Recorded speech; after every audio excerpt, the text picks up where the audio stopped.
Bienvenidos everyone, good morning, welcome back, or good evening, depending on where you are. Welcome back to Copa Hyperion number 17. I am of course your host, Light VIP.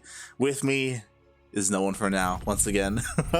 I will be joined by Ducklings in the semi-finals, but to kick things off, I will be casting by myself for this evening, and we are here. We are getting into our very first Copa Hyperion with the new map pool. Yo, I'm excited.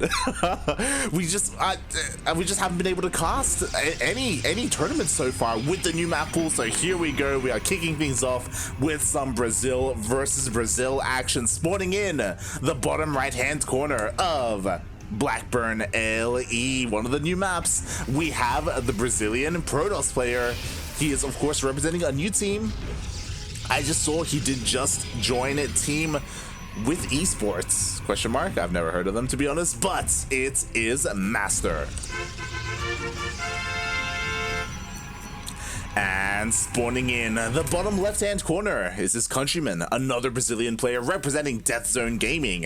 It is Matador. SC2.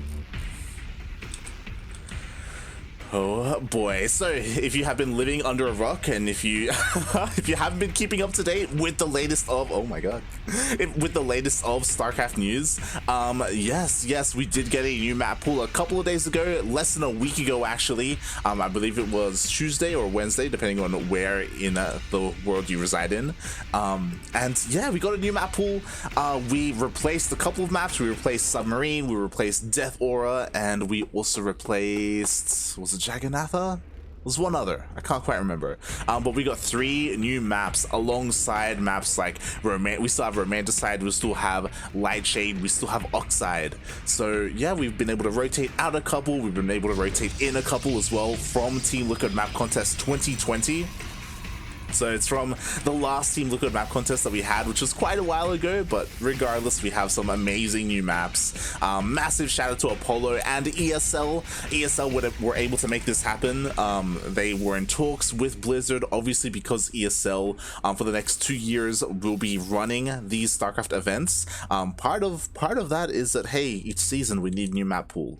So ESL were able to leverage that a little bit, and apparently that's not it. That's not the end of whatever they have planned. So at least I'm in anticipation with what it comes with, what else will come from ESL and Blizzard and their partnership. Again, my theory right now is I imagine they're going to bring back the Team Liquid map contest. I imagine they're going to run that again at some point this year, to foster or to promote map makers to create new maps and to keep things going for future seasons. To me, that makes the most sense, but we'll see. We'll see what happens with that. Meanwhile, we are getting into the swing of things. We are getting into this game, and I am pretty unfamiliar with Matador. I think we've casted him once before, like a year ago, a very long time ago. So I'm really curious to see how he holds up here against MasteR. MasteR, who I would say is probably the second best Protoss in Brazil, just behind Nano, aka Shakti. He's a very solid player. He hasn't been able to qualify for the DreamHack main event before, but he has been able to qualify for Desafiantes, which is like code A for the DreamHack Latin American scene. He also does well in Gladiadores, which is like a Brazilian only event. So MasteR, like, he is a very solid player. We'll see which of these two Brazilians will come out on top. Again, MasteR, he's the more accomplished player, but Matador, he's also representing his team, Death Zone Gaming, repping Cosmos. It's Cosmos's team. He's the Brazilian caster. He's casting this as well. So we'll see how things turn out here. Oh boy. And also, there's the new map to talk about, right? Like, we've got slow zones all over the place. We'll see if Matador uses this cheeky area here as well.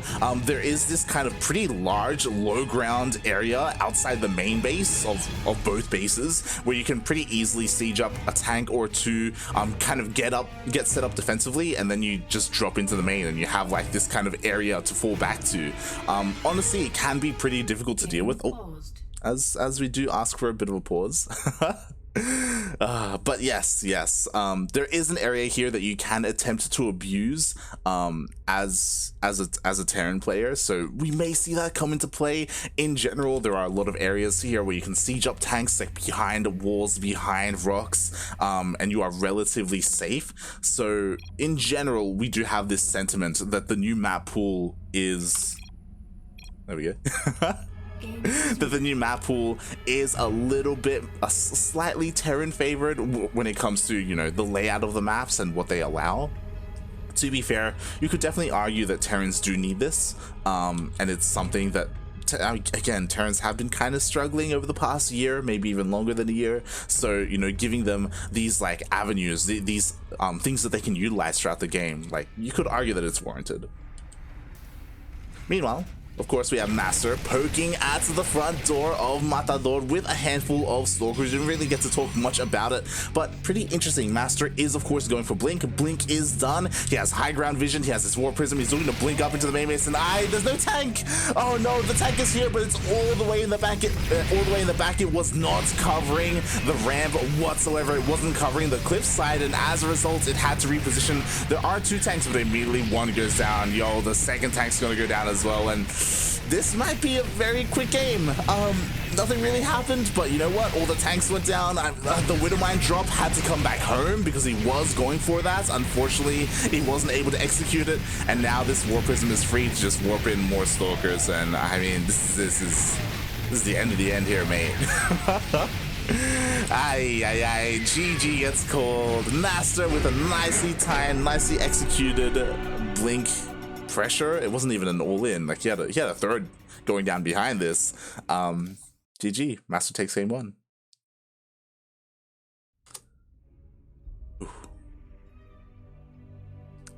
Matador, what a name. Yes. Matador translates to killer in English. Also, I didn't get to mention this, but massive shout out to the Zerg Troll. Not the Zerg Lord, the Zerg Troll. Honestly, I rarely see you nowadays. You used to be a lot more active or a lot more present when it comes to the other Latin American and North American events. So it's always great to see you drop by. Hope you're doing well.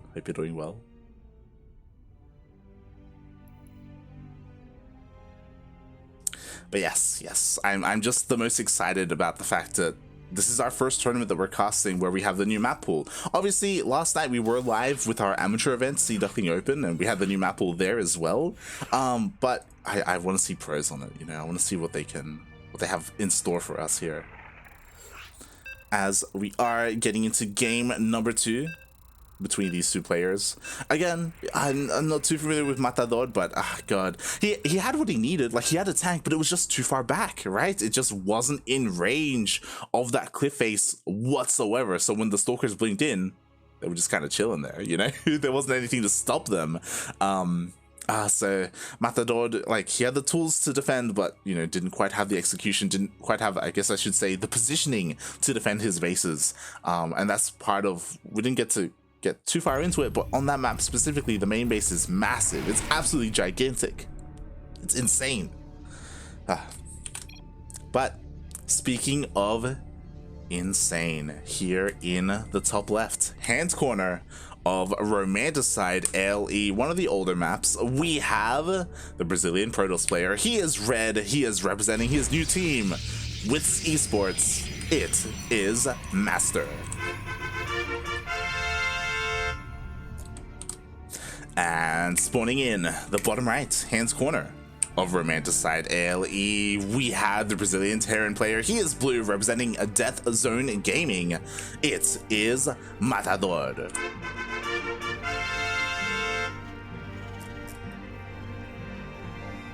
Looking to kill his opponent, but so far he's being killed. It's that was not pretty. It was a pretty straightforward, you know, clean, well executed build, and Matador struggled there, but hopefully he's able to adapt a little bit and defend a little bit better. Again, MasteR didn't do anything crazy, didn't do anything cheeky. It was all pretty standard. And it's quite possible that he'll do the same thing again, right? So because of that, I imagine Matador is going to have an easier time defending. Again, this is Romanticide, so this is a played map, so things have for the most part been figured out when it comes to positioning of your tanks, so I imagine Matador is going to have a bit of an easier time here. Not easy by any means though. Again, we're talking about MasteR here, so oh boy, oh boy. Regardless, it's going to be a tough battle for him. Right now, the players are just scouting each other, just making sure nothing crazy is going on. You know, we got a Nexus on the way for MasteR. We got an SCV scout here by Matador. Yo, is he going to throw down a bunker? Yo, there we go. Bunker is on the way behind the mineral line, and MasteR has not seen it at all. Oh boy, so this bunker should finish up and this Reaper should end up in said bunker. Again, the bunker, this isn't meant to kill the Nexus or anything crazy like that should not happen. This is just designed to put your opponent behind economically. You're going to deny all the mining here at your natural. It's going to be nigh impossible for probes to comfortably mine here in the natural base, so that means you're going to be forced to oversaturate your main base, and yeah, MasteR is going to essentially be stuck on one base economy until he deals with the bunker.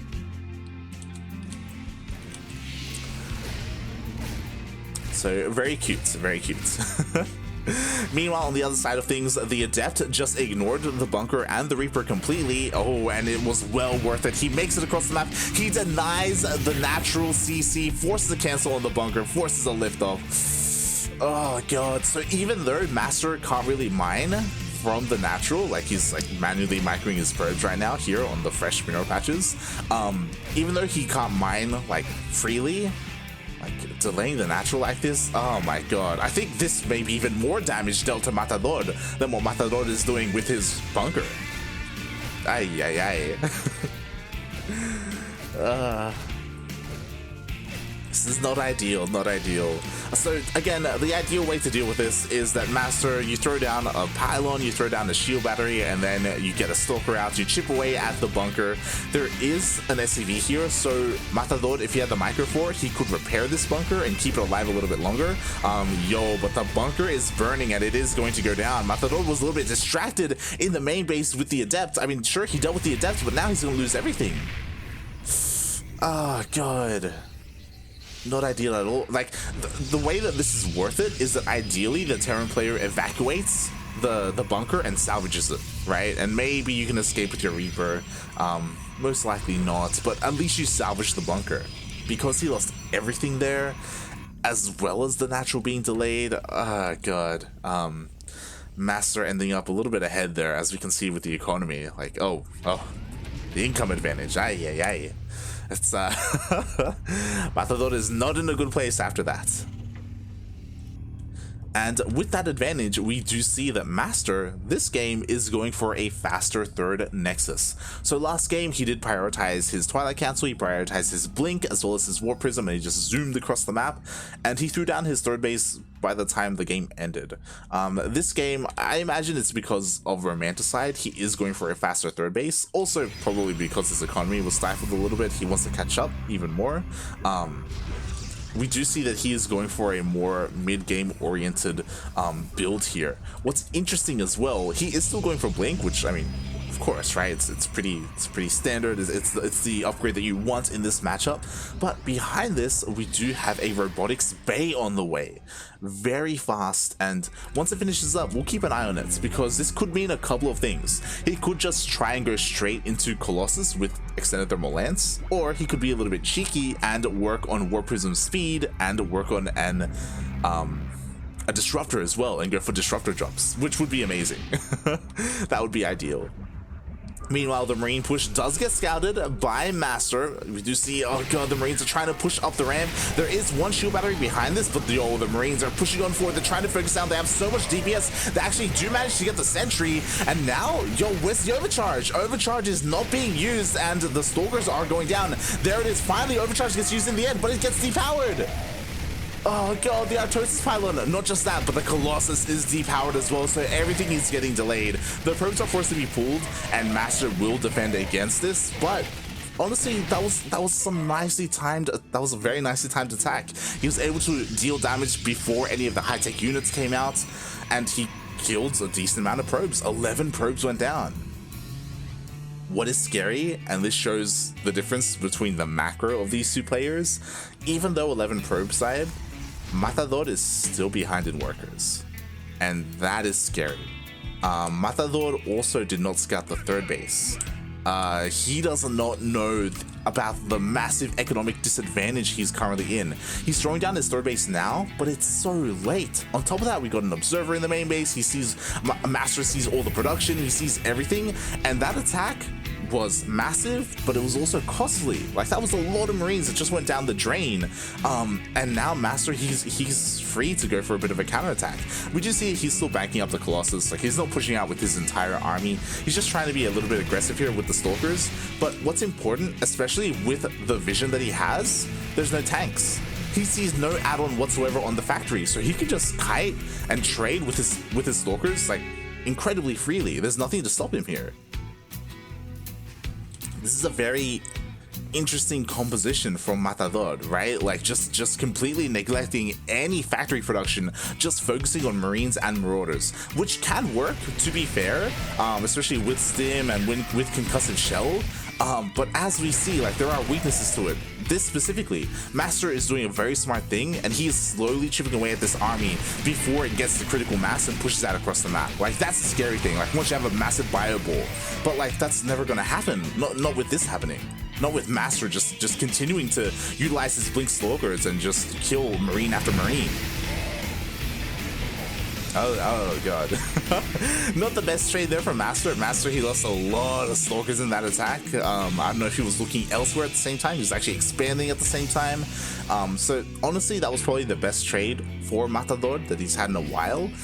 But again, yo, we got 2 Colossus, we got a War Prism on the way. Once that War Prism finishes, then MasteR can start being actually seriously aggressive with his entire main army. He of course will always have recall available to him as well in case things get a little bit too scary.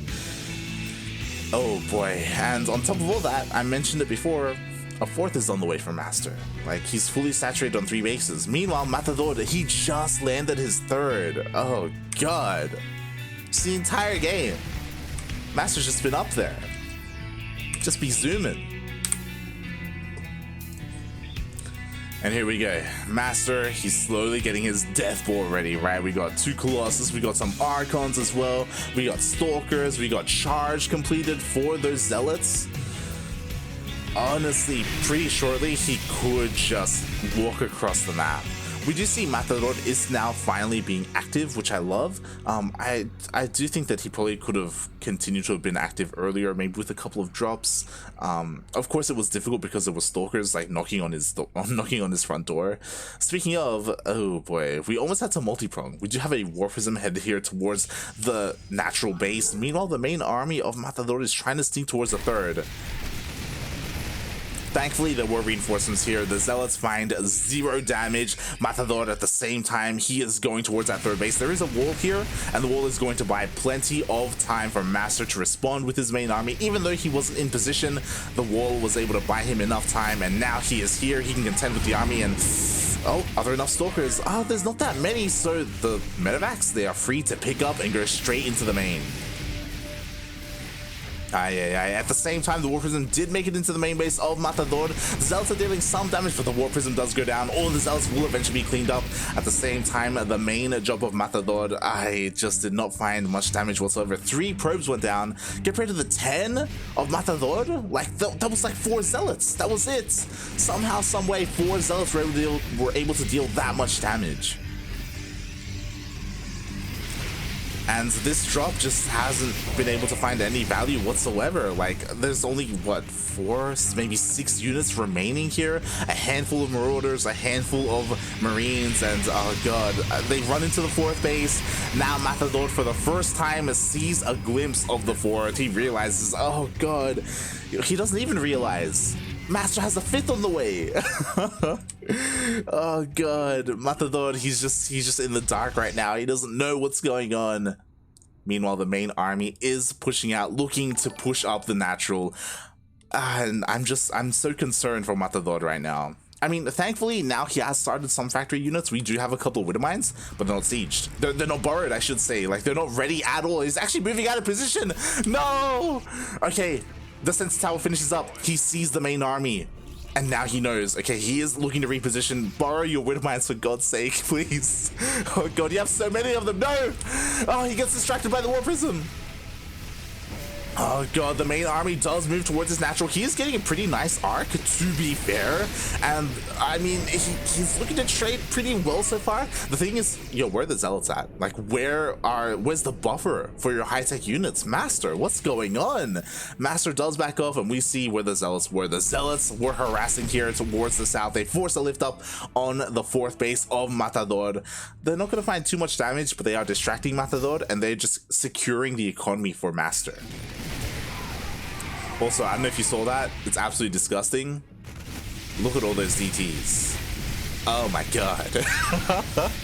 I'm not a Terran player, but this is disgusting. This is awful. We got Blink on the way. We got double Colossus production. The main army of MasteR is looking to push up the ramp. Thankfully, yo, we got a minefield here ready and waiting for the Protoss army, and Matador isn't that far behind in terms of the army supply, right? Also, something that MasteR has been neglecting, which I just noticed, is his upgrades. Right now, MasteR has +1. That's it. That's all he's got. Meanwhile, Matador has 2-2. He has 2-2-2 actually. he has a couple of vehicle upgrades as well. But he's not in position. Oh god, please respond. Rotate your army around. Oh god, you see it with your sensor tower. Just like that, 3 of the Widowmine shots already got baited, but yo, 2 of the Archons were sniped in the end. We do see a scan go down, so Matador does get a glimpse of all those DTs, so hopefully, please don't mule. You know, just bank up as many scans as possible to deal with this, to deal with DTs. Speaking of DTs, oh my god, the DTs, they instantly take down a planetary here towards the south. There was nothing to stop the onslaught of the Dark Templar. Oh god, and now Matador, he's stuck on 3 bases. He's stuck here, and how is he gonna really fight this? I mean, again, it feels like this army doesn't have too much to defend the Colossus against Vikings, especially. But all the DTs show up, but they're all alone in their own move command. All the DTs do get cleaned up, and we do see immediately he picks up with his medevacs. He's gonna go for a counterattack, which I love. Again, what is here to defend against Vikings? Okay, we do have four Archons. I think a couple of the DTs were actually just morphed into Archons. I imagine MasteR, he took note of, hey, you know, I'm kind of missing some anti-air. I gotta protect my Colossus. That's where all my damage is gonna be coming from, or most of the damage anyway. We do see, once again, he is rotating down. He sees, hey, the 4th base hasn't been retaken yet. I guess I'm gonna back off, but he missed the main drop as... I think unintentionally, Matador just runs into the 6th base, and now he's gonna run into the 5th base. Oh no. I mean, sure, he finds a base, but MasteR can afford to lose a couple of bases. Let's be real here. The drop gets dealt with. I mean, half of the drop, I should say. He didn't really commit to it. We just see he's boosting all the way into the main base. Recall could be used if MasteR's, like, sees that he needs to, and there he goes. Recall does get used in the main base, so MasteR will be able to defend. At the same time, he is pushing. Oh no, he's actually turning around. Interesting decisions here by MasteR. I mean, MasteR, he is in position to defend all the drops regardless. He is losing a handful of probes, but like, look at the worker counts. Again, kind of to put things in context, MasteR's economy is perfectly fine. He can afford it to lose some of these units. What's important though is that MasteR, sorry, god, these 2 names. What's important is that Matador is buying time. Matador has to, oh my god, Matador has to catch up, right? Like, he can still win a head-on engagement. He has +3 attack. If he, like, again, when it comes to the upgrades, he's soaring ahead in terms of, or compared to MasteR right now. So I do think that he has a lot of potential with his main fight if he has everything consolidated, but his army is fragmented right now, and the Widowmites aren't even burrowing. Oh my god, they're all just wobbling into their death. Oh god, no, everything gets cleaned up. I don't think a single Widowmine shot went off there. Matador loses his main army. The drop is still in the main base, which is great and all. There's not a lot of tech here though, so how much damage is really being done? And MasteR, he's just pushing on forward. He's even aggressively expanding towards his opponent. A little bit BM. Taking one of Matador's bases in the face of Matador. And here we go. He pushes up the ramp. This is the killing blow. There's barely anything remaining here. Matador, a lot of his supply is across the map instead. And he's not even responding with it. It looks like MasteR, he's going to be able to push in. He takes out the main army. He's going to be able to take out the third. And anything in his path. Matador instead, here we go, he is now focusing on his drops and he's trying to do some counter damage. But I mean, recall isn't even off of cooldown, so he's not going to force MasteR back. Oh my god, he forces a massive warp in of DTs. And because he's been losing bases, sure he has a scan, but it's not enough. Oh my god, DTs are absolutely disgusting. And amazing, I guess, if you're a Protoss player. Oh god, but here we go. The CCs are being taken out. Only one orbital remaining. Honestly, it's on full energy, so I mean, he can still scan to help deal with DTs, but there's really barely anything left here from Matador. He's trying the best he can. He's trying to hold on for as long as he can. I mean, again, this is his tournament run, and this is a single elimination bracket, so you know, it's pretty rough, right? Once you're out, you are out of the tournament. And this will be his final game. So he's trying his best right now. He's doing his best for Papa Cosmos, who is casting him, his team owner. And I mean, he's dropping, you know, he's dealing some damage, but to what end? As all his buildings are going to be taken out. Let's quickly do it. Okay, there we go.